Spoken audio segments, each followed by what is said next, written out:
On October 24th, 2016, right after the public hearing meeting for the application to put parts of Section 10.6 back into the new regulations, Section 10.6 was eliminated on July 22nd, 2016 by the Planning and Zoning Commission, with very few people attending the public hearing. There were only 5 or 6. Myself and Mickey Ham were 2.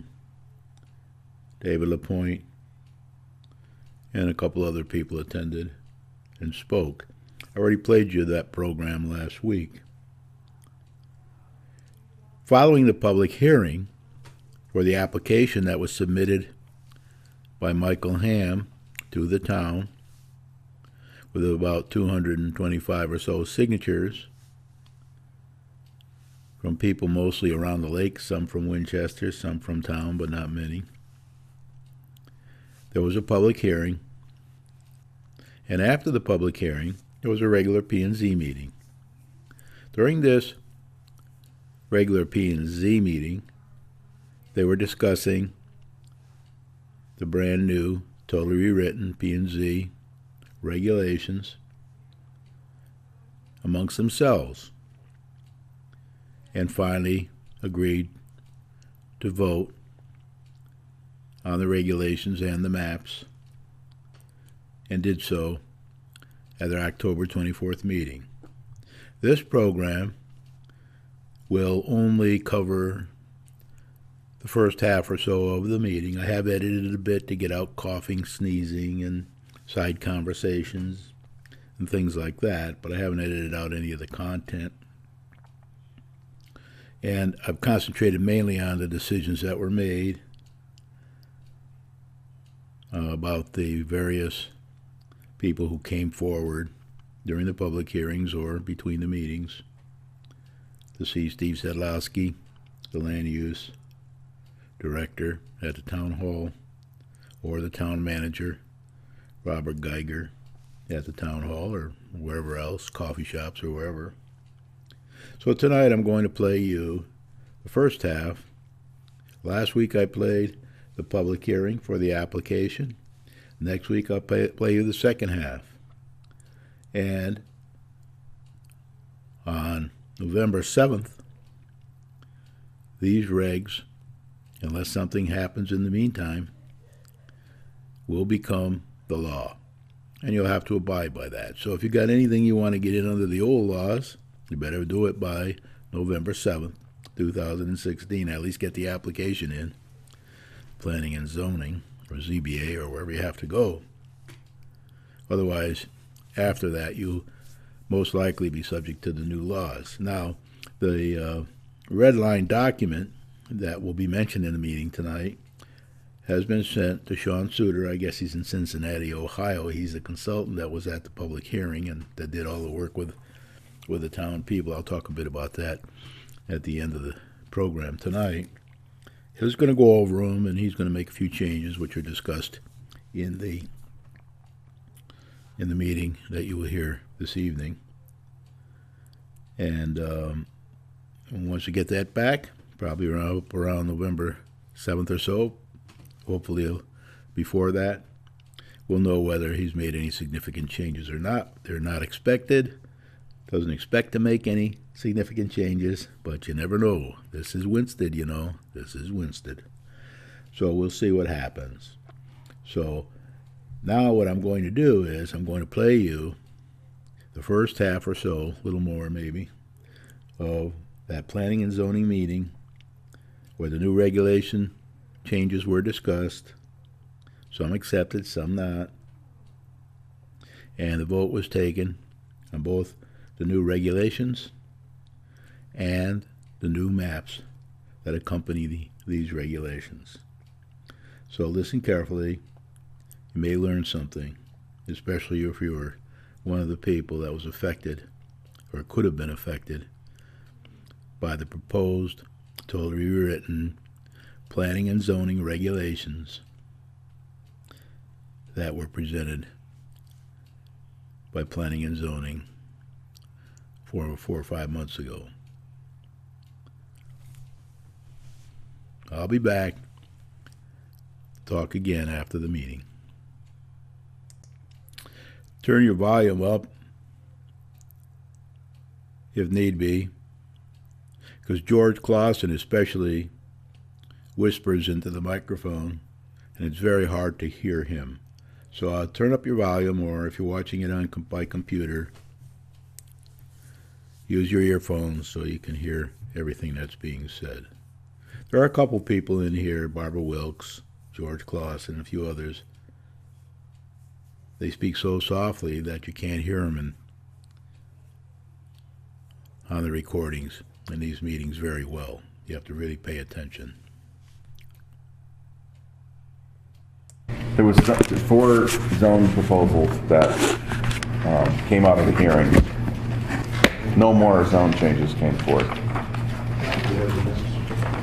So the first one, of course, is Blaine Athorn's, I know I'm saying that wrong, and John Marici's properties. They wanted to go and get into the Highland Lake Business District. Okay, this yeah, okay, got it. That's behind the pin factory, all that land, all the way down to Boyd, basically. And that's something that they had requested, so. I think that's in order. So that's simple. Nobody has any questions on that one. The next one, Faye Christensen, who spoke at the hearing, wanted her property to be in rural residential rather than the Highland Lake District. You know, I don't see any problems with it. We could just slide those 6 lots or whatever it is over. Just for interest, I've looked at her card and it's listed as Highland Lake District now, even though there's a lot of errors in the cards. Yeah, I think she says she's outside the 1,000 feet, so she shouldn't be. I don't know. Well, whatever, it's. I mean, I don't. There's, and I talked to Rhonda about this, that, you know, somehow they picked up things, or that when the reval took place, Yeah. they made some errors, and unless you focus on it yourself and bring it to their attention. They don't think so. Because I found a street that about 6 or 7 properties were listed as Highland Lake District, and they were definitely not. Yeah. But I looked at her property card, and I mean, her concern was the valuation part of it. And just because it's listed as Highland Lake District, she thought that her values, her taxes would go up. And in fact, talking to Rhonda and how vision appraisal is done, it depends on the location itself and the amenities of the lots rather than, and these are definitely way away from the lake. That's somewhat what I said at the hearing.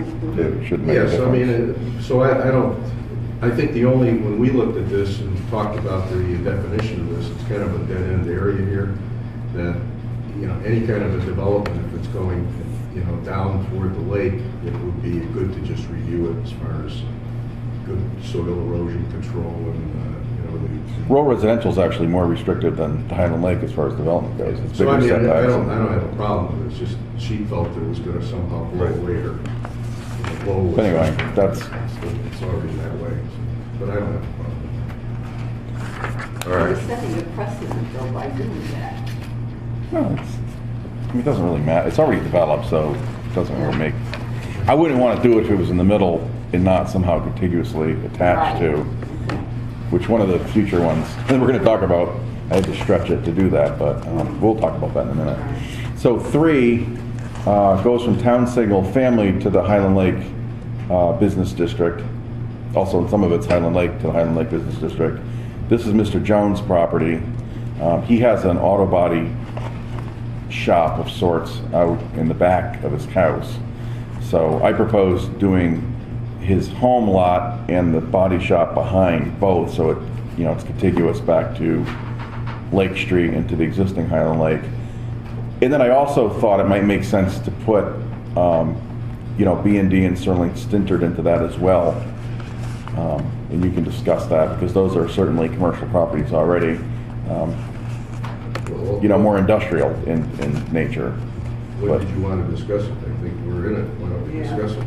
Absolutely. You know, Sterling Centered, Barton, and B&D, and so forth. and even Stu Jones stuff. I mean, they're in there, they will be just legally non-conforming because they're there and they've already been existing for years.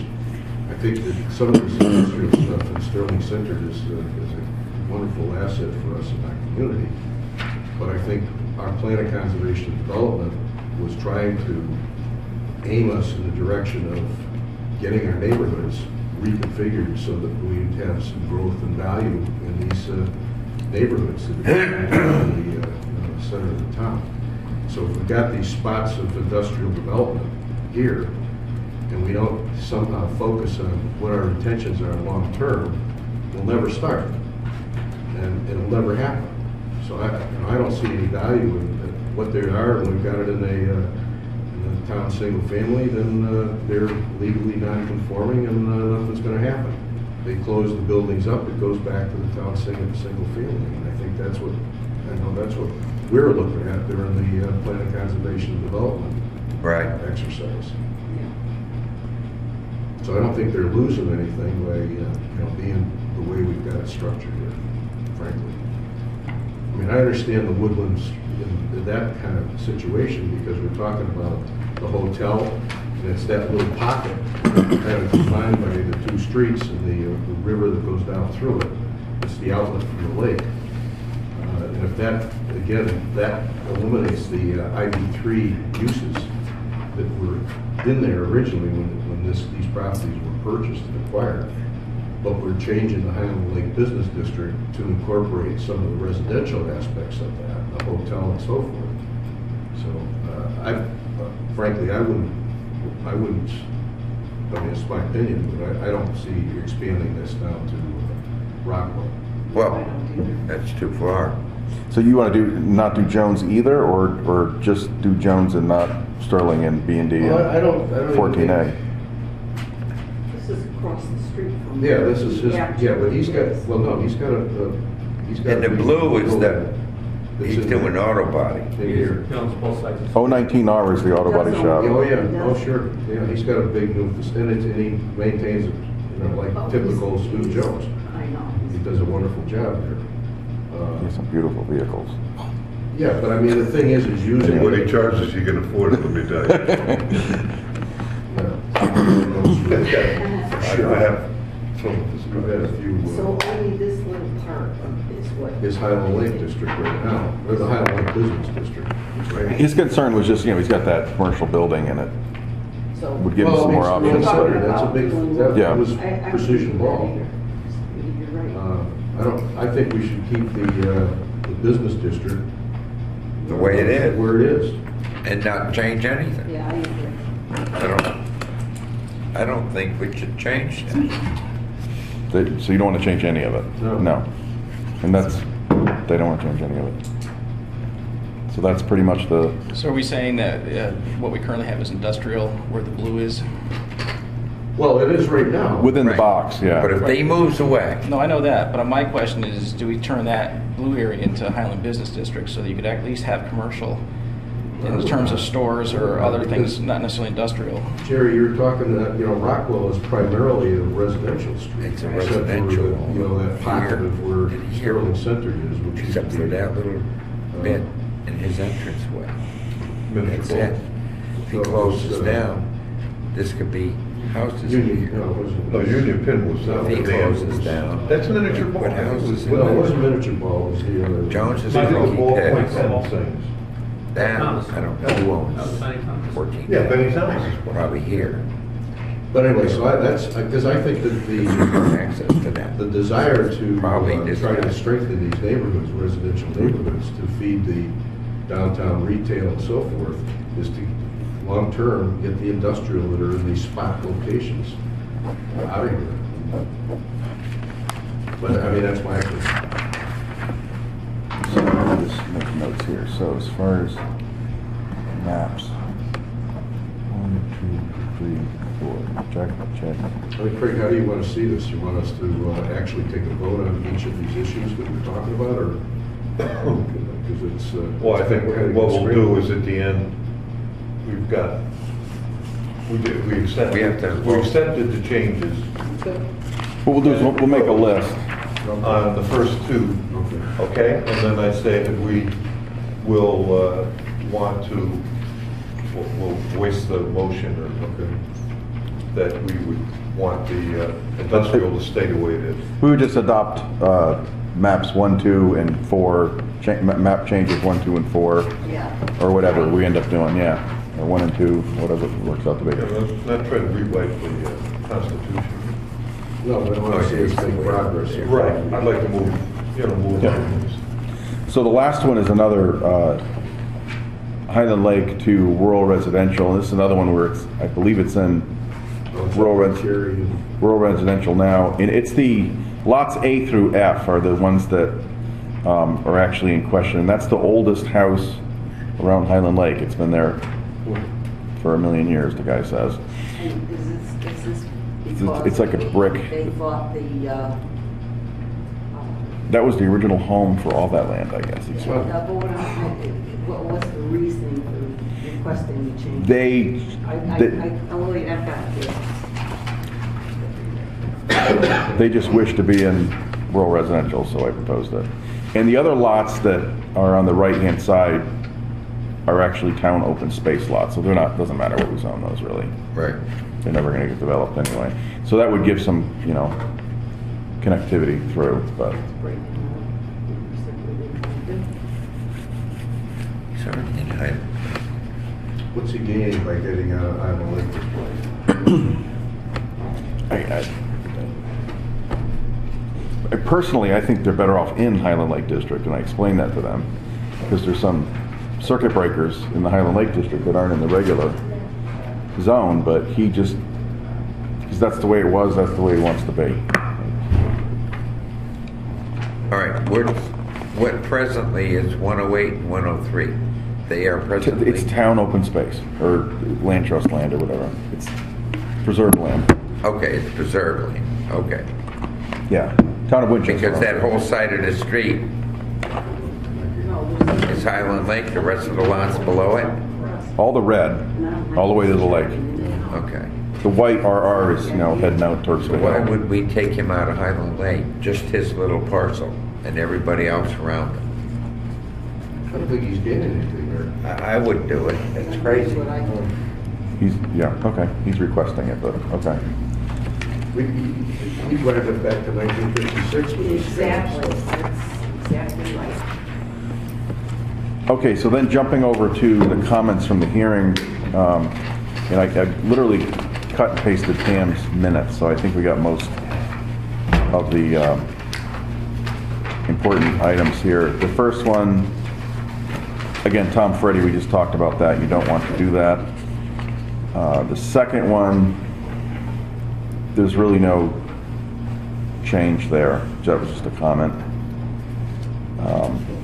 John Holman, the third one, again, there's really nothing there to change. The fourth one, I addressed that in the language for mixed use. If you turn the page, at the very bottom of 131 and 132.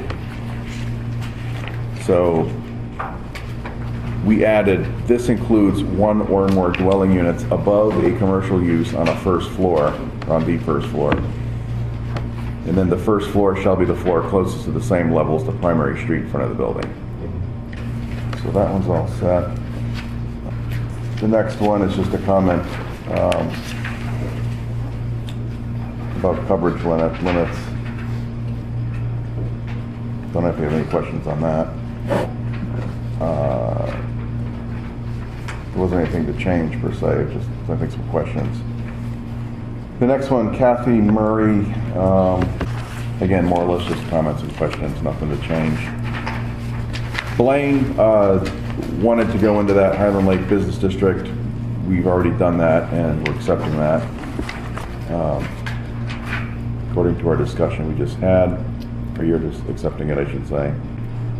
Tom Hill, that's the land up on the hill. I don't know if we want to change that to anything at this point. I think the best, it is kind of what I told him, that if somebody does have a proposal for there, bring it in and we can always change whatever we need to do to make it work. You could change some of that into professional innovation if you wanted to. but, a portion of it anyway, up to the top of the hill or whatever.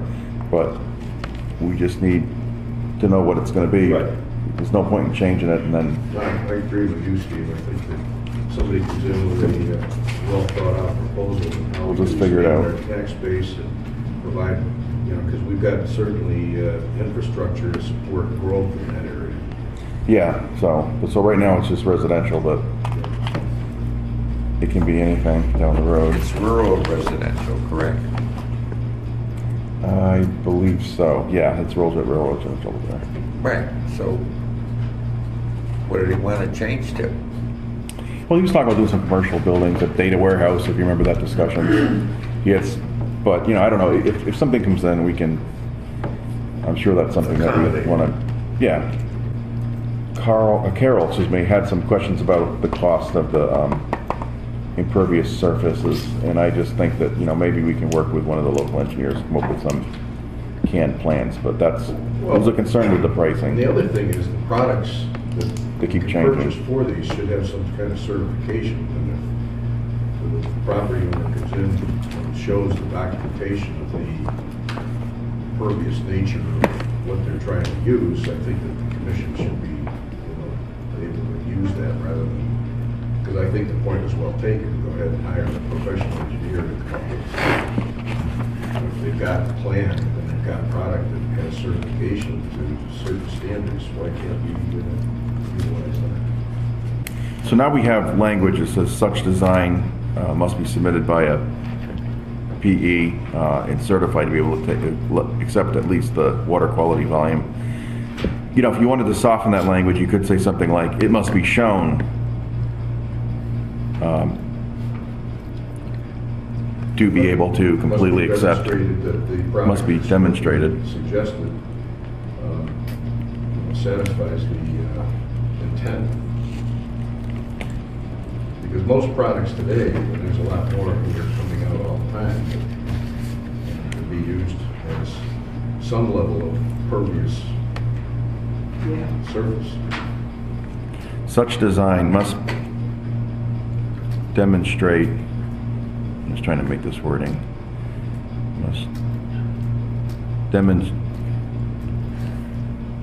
must demonstrate to be able to completely accept at least the water quality volume. We need to have that definition in there. Yes. But then you don't have to hire a PE to come up with this, the additional expense. If it's a big project, you've got an engineer that's going to be involved anyways, and then the certification would be for So you must- Like Rob has done in the past, Yeah. with the water filtration. So you're saying if you use a certified product that you don't have to Well, go for the when I engineer? go down to ONG and I want to buy it, I talk to them about what I want. I mean, there's pavement now so the people that are supplying that will give you documentation with regards to its ability to prevent or provide penetration into the soil. So we'll scratch from such and such design to the two, certified two. We'll scratch that and replace it with such design must demonstrate that the product will, and then be able to completely accept Water filtration. the water quality volume, et cetera, et cetera. And then after installation, again, we'd have to, if we're not using an engineer, we'd have to take that whole section out. Yeah, because I think that if you're using the product according to the recommendation of the manufacturer, usually there's some stipulations that show you how you're going to do it. It'd be better than concrete, obviously, it's not going to do it any good. And it has to be, the 20% via a special exception anyway, special permit, so you would be able to look at that and make that determination. Okay. So we'll remove the after installation, that whole sentence. Just as a point of information, I was looking at one of these sheets that we got in our packet showing the wall going up. And if you remember, they came to us with that and said that the specifications would be provided by engineered people By the that design that wall. By the manufacturer. Correct. They would be supplying certification as to the. That was at Gilbert's. That's correct. But we just had that a couple weeks, a couple months ago. Right. The point I'm trying to make is, this certification is common. Yeah. So, if it's accommodating, I think it's a problem. Okay, so we'll change that. The next one, really, there was nothing to do with that one, or the next few, actually.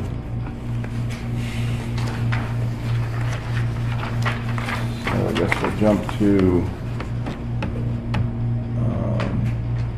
Faye Christensen. We chatted about that. You don't want to do that, so we'll take that out. Let me ask you, I thought we said we were doing, we were recommending 1 and 2. Oh, I'm sorry, Faye is the one you are doing. I'm getting that one and the other one mixed up. Right. And Yeah, isn't you're Cary correct. Avenue a paper road? It was me, I didn't do it. No, it's dirt. No. Dirt road. No. Ask. It says no. Is that listed as a town road? It's my understanding the town maintains it, and I'm using that word very, very loosely. But the town does maintain it. That's my understanding. Yeah. Well, I know some of those dirt roads are what they call, Yeah, I did that, work on a house up there, and the people that lived off that street had Yeah. to pay for the plowing. this one here, when I talked to Jimmy about it, he said that, they actually had gone up there recently and did some work on it to try and fill some holes and stuff, so I think they do some maintenance. I don't know if it's formally accepted, you'd have to take it up with him, I really don't know. On some of the roads, but Well, Cary Road, and I'm talking about in particular, yeah, some of the other ones are absolutely not anything we maintain. right, the owners have Yeah. to share the cost of doing it. Yep, Okay. absolutely, yep. I don't think that's the case with this one, but Okay. Don't quote me All on right, it. no problem. Brian had various comments, but I don't think there's anything that we need to address tonight, just kind of promoting. Again, Mike Ham had some general comments, nothing that we're going to change at this point. David Lapointe, same deal. So jumping ahead to day 2, Mike Ham had some comments about changing the front and or rear yard setback from 35, or actually the front's, I believe, 50 in Highland Lake, right? Back to something less than that. So I'll let you guys discuss that. I'll just tell you what it is now. I think it's, no, it's the business district. So we use exactly what's in the Highland Lake District right now in the new regulations proposed with the commission.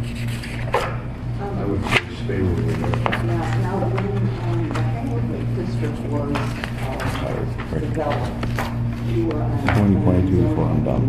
Weren't you? Were you Pete? I don't know. It's front 50, rear No, I'm not 35. sure Discuss it for those one second. regulations were well thought out to protect the lake. And I would say we would like to stay with what we have. Why is that? Just so if you could take it down to like say 20 feet or something that's reasonable, especially for the smaller property owners. I mean, trying to help maximize as much as they can do with their property within reason, including the coverage and the other aspects. Where's the new setbacks? Does anybody know page off the top of your head? 30, it's, No page. the front yard is considered the roadside. Right. Okay, Highland Lake District, page 12. Well, I mean, with the new requirements for impervious surfaces and coverage, I mean, are people in the smaller properties going to have enough area to work with? Wait a minute, this makes no sense. Mr. Ham noted that he would prefer a 20-foot front yard setback rather than the current, and Yeah. proposed front yard setback of 35 feet. There's no 35 feet proposed. yeah, both says 50. Yeah, he wants to take it from 50 to 35. Oh, I got you. And from the water, instead of 35, 20 feet. What? That would be a- No. Said- Pull up your window, you're in the water. Yeah. Still discussing. 5, 6, 7, 8, 9, 10. So you got 10 of these panels on the roof. There's your 20 feet. Basically to that light. That's insanity. He's never said the rear setback to 20 feet. It's about half the room. No, this is. 20-foot front yard setback Front yard. rather than the current front yard setback of 35 feet. And both of his proposals make no sense because the front yard at present is 50 and the rear is 35. Yeah, he'd like to see them both go to 20. That's what he said. I don't see anything about rear. No, I don't either. He would also like this as the rear yard setback. It only says the front I yard. remember him saying it. Oh, here we go. He noted, he also like that. Oh, Yeah, I believe he said both. Setback. Yeah, he said it from the lake as well. okay, now I can't see 20 feet at the lake. He said both. I I remember can front see and then he said by 35 the in lake. the front. 35's two vehicles. In 20 versus feet, you can 50. just about park a car in 20. Most cars are, full-size car or van is 20 feet long. I know. I can 18. say front to 35, Except but like a not. Prius or a smart car. I'd even go to 40, but Before, nothing yeah. less. I frankly would reasonably So are. what because there is an avenue, and that's going to zoning board of appeals, some of the situations. Half the room, basically. Yeah. About halfway to the clock or whatever. Okay, well, we can just leave it. Okay, the comments about the height limit in Highland Lake Business District, I proposed 50 feet, and you can discuss that, but that seemed to be So that's not Highland Lake District, but the Highland Lake business district only, yeah. Because I looked online and 50 feet, you can usually do a 4-floor, or 3-floor plus parking underneath. Because you're talking, the floors are 9 to 10 feet. Yeah. Floors is 40 feet, you got an extra 10 feet for, the parking's probably gotta be more than that or whatever. First floor can be more than that. That's not excessive, is it? Well, and I went back mean, through our current regulations in the CA and CB2 as a 50-foot height. Some are like 50 to 75 feet in And the then commercial zones.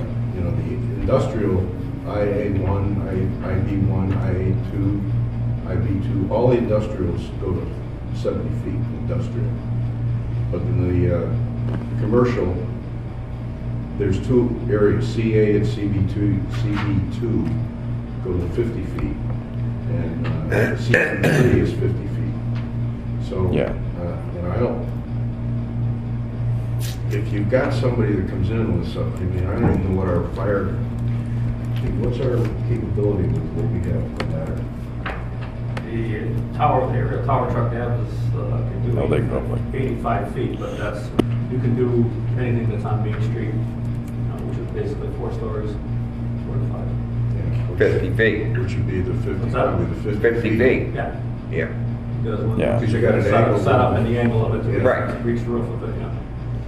So I'd say 50 would be. 50 would be plenty. Plenty. That's kind of what okay, so that's fine.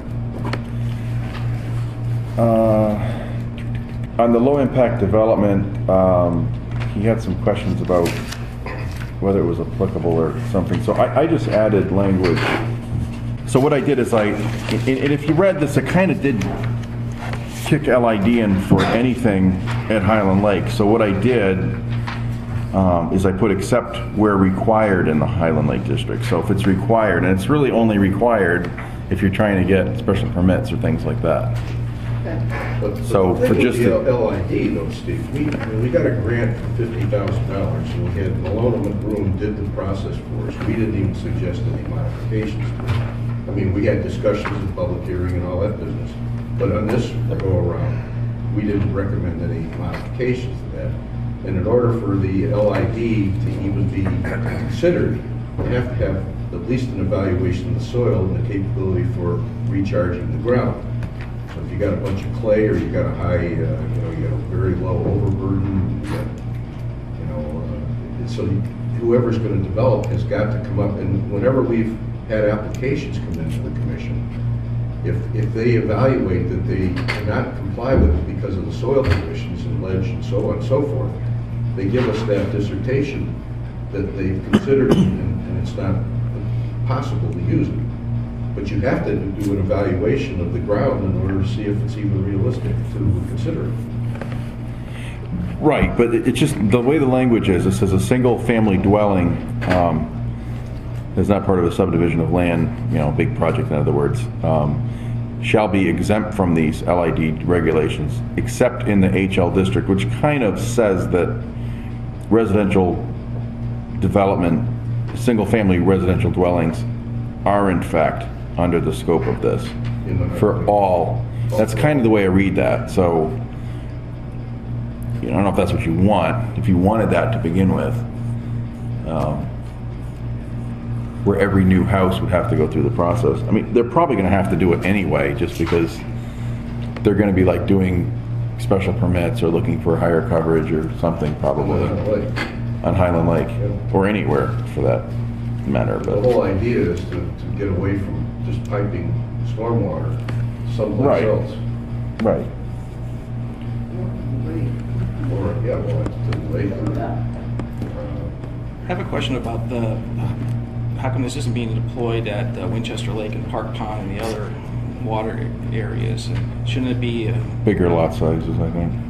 But they don't have to. I mean, they're still dealing with the water. They're still dealing with the same water issues. So I would think you'd want to have something that. I think this is what Mickey was getting at, was the fact that the other properties that were in Highland Lake, they didn't have to comply with this arrangement. So I agree with you that any of the bodies that we've talked before about, our bodies of water we're so wealthy with natural Beautiful water, resources. I know, yeah. And that we should really be improving. When you think about it, up at Park Pond, you got that commercial camp arrangement there that they're trying to grow the use of that all year round. And I certainly believe if we have looked at that, it should be something that we should be including and protecting all of them. It's something that can be added. I don't think it can be added tonight because we didn't have that in the original draft to include other areas that would be above and beyond. But it can certainly be added, in future modification, which I'm sure we'll have Can we make a note of that to add in the future, please? to look at it. That is important. Just have a public hearing and Right. have that clarified. But that's the beauty of this. We've got the mechanism to Yeah. get a basic catch the buildings. Yeah, the surety bonds are, Hard to collect. nearly impossible to collect unless you take somebody to court. So, like Mark Brantz always says, do not accept them, period, for any reasons. And that's why they were pulled out. And I think, where it mentioned them, it just didn't catch it. I pulled it out everywhere else earlier in the process, so, they're just not, I agree with you, Steve. I think that they're not feasible. every builder in the world would love to have some kind of a surety bond as the parachute to save everything. But in fact, the reality of trying to get it handled as a result of that, You'll be there for 2 years, yeah. get a cash savings account thing, gets people's attention when real money's sitting there. Yep. Well, if you go to get a bond, you've got to have assets to cover that bond. Yeah, but there's different levels of bond companies. Yeah, well, I'm saying, in a surety And bond, none of them want to pay. but a cash bond, you're putting up you've got to have Well, equity. cash- Yeah, well, a cash bond, but it's a surety bond, it's not something No. it's important. So the next one is the first time expansion, 18 feet. He'd like to see it 25. That's something you can discuss. That would allow things like garages. Most garages are 20 to 24 feet deep. But that's I would. where you want that. You can do it via special permit, so it's not impossible. Right. And I said this at the last when we started, we had some discussions about this. My personal feeling is to write a regulation that you're dependent upon a person to make that determination. We've got a very poor track record here, and I'm like a broken record with that. But we've got very clear regulations that, for instance, we're changing now to have, for instance, a in-law apartment on a piece of property that's a single-family property. It is not there now. But our zoning enforcement officer has allowed that to take place. He's inspected brand-new construction, and we've got people living in places that have, and I support that, but it's not in our regulations. So to have an individual taking that upon himself or herself to make that okay on limited situations, it ain't okay with me. So I hate to see a regulation go that's going to be dependent upon a person, whether it's the present one or somebody in the future.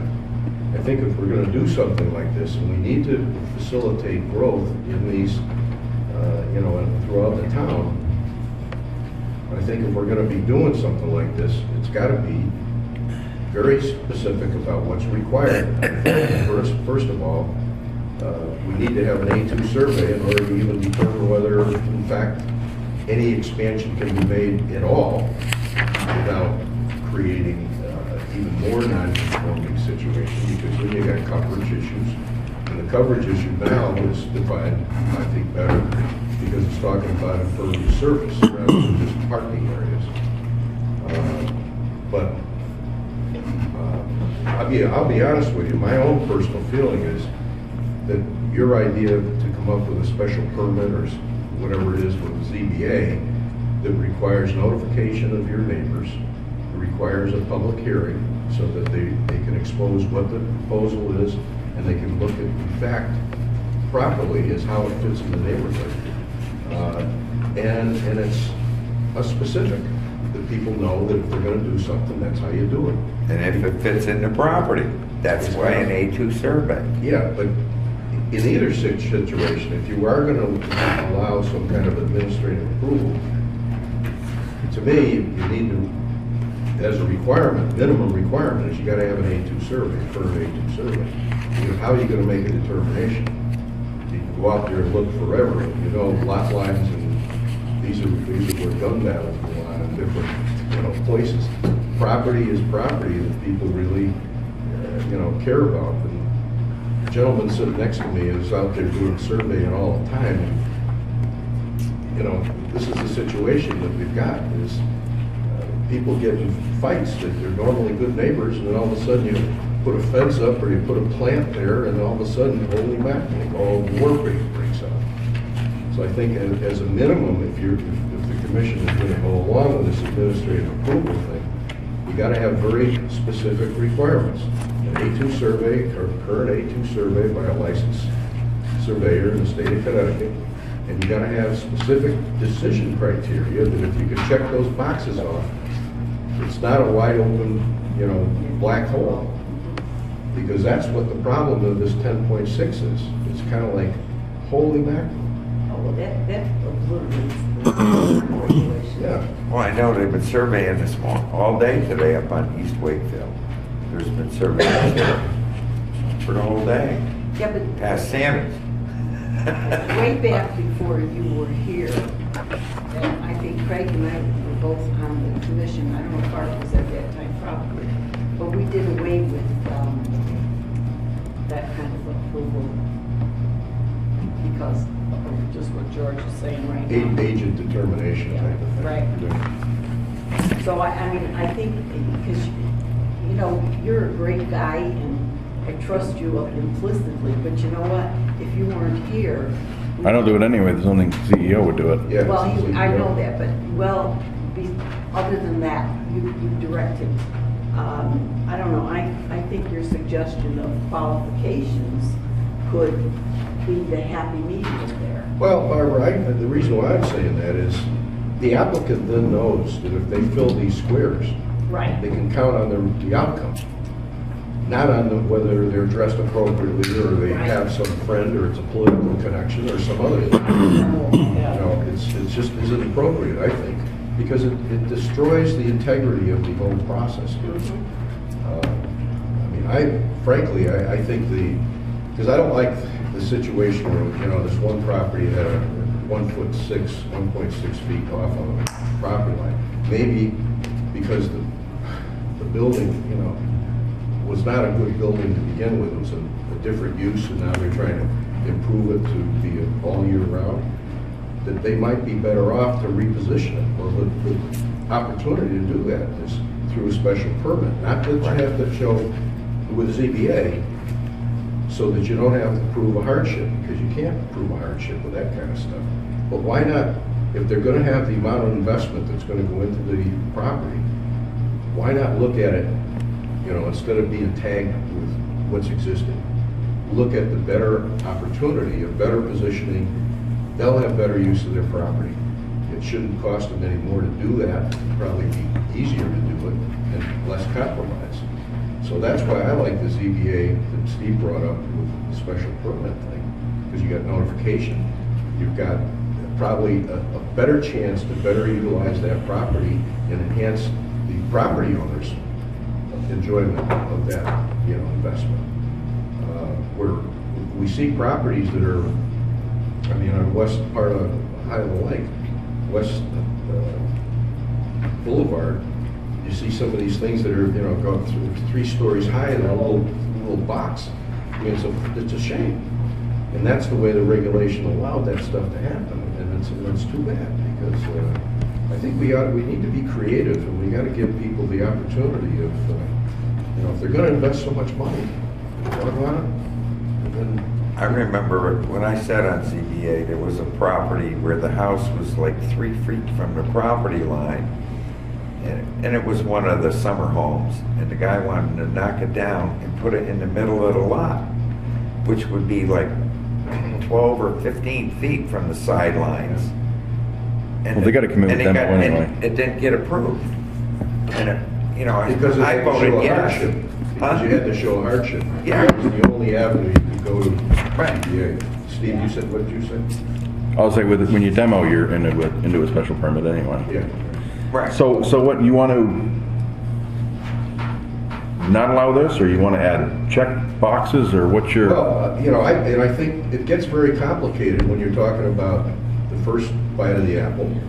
Who's going to be responsible for verifying what's what where? I mean, I know the records here, since you guys have been here, have been vastly improved.